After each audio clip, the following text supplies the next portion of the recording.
Bonjour à tous. Ah, hop là. Voilà. Bonjour à tous.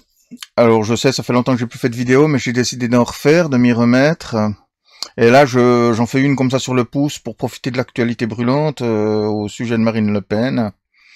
Il faut battre le fer pendant qu'il est chaud. En fait, c'est pas de Marine Le Pen dont je voudrais vous parler, mais de politique. Là, vous voyez, je me suis habillé comme Zelensky, j'ai vu que ça marchait pas trop mal pour lui, parce que ne vous y trompez pas, si je vais faire des vidéos, c'est une histoire de gros sous, hein, je vous mets les liens pour me faire des dons en dessous, en plus de vous abonner à ma chaîne, parce que j'ai décidé de devenir influenceuse beauté pour pouvoir faire du placement de produits de merde comme tout le monde. Et donc, on a tous nos petites cupidités, comme Marine Le Pen, qui en fait s'est montrée complètement insincère avec le cirque qu'elle mène à propos de son inéligibilité. Fondamentalement, la fonction politique de représentation, hein, c'est une représentation populaire, implique un statut de probité morale. C'est un sacerdoce. Alors bien sûr, il y a les avantages qui vont derrière, ce n'est pas un problème, on a nos petites ambitions, c'est normal, on est humain, mais de là à s'accaparer les choses, dans le cas dans le cas de Marine Le Pen, qui est tout à fait conforme à l'aréopage politique moyen actuel, hein, on voit que son inéligibilité a troublé Bayrou, donc il s'imaginait probablement déjà lui être inéligible.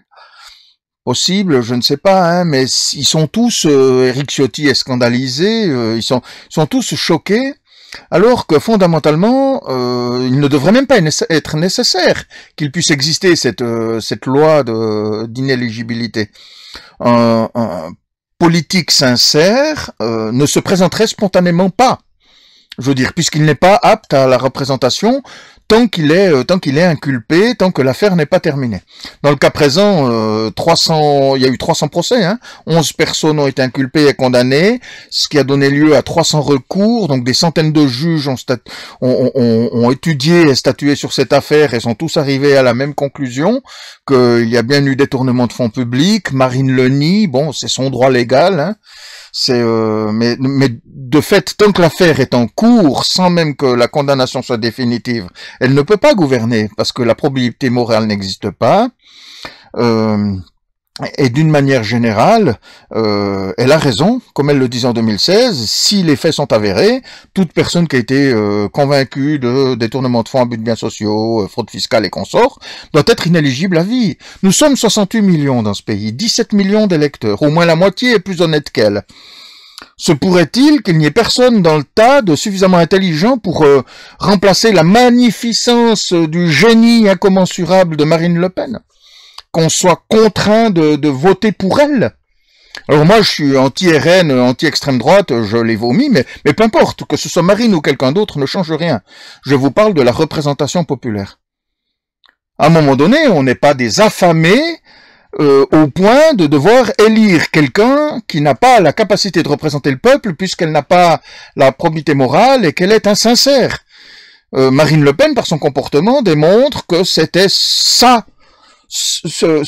fonction ultime, que c'est sa carrière, c'est son objet, son produit, c'est son parti pour l'amener, elle, au pouvoir. Alors qu'en réalité, un politique sincère mène son parti au pouvoir, pas lui-même. Si lui n'y arrive pas, tant pis, ce sera quelqu'un d'autre. Il se bat pour la cause, pour sa cause.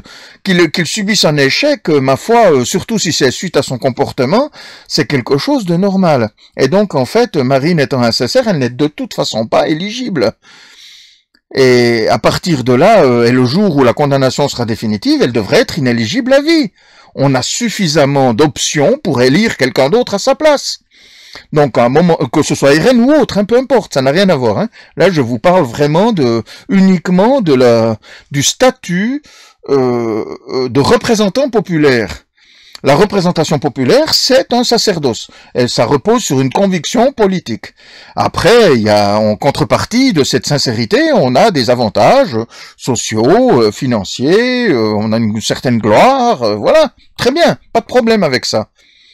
Mais l'objectif n'est pas la gloire, les avantages et consorts. Non, l'objectif, c'est la représentation populaire qui nécessite par conséquent une probité morale. C'est le respect du statut apporté par la fonction. Voilà. À bientôt.